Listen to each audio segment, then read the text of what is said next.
Hola amigos de YouTube, hoy día les voy a enseñar cómo arreglar la pantalla de un computador fácilmente de forma inmediata.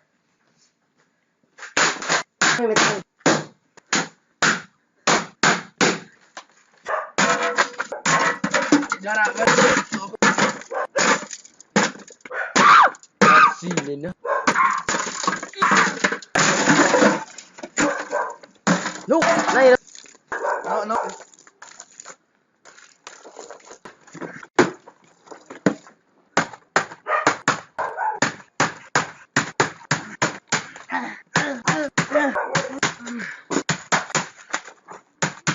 ¡Listo!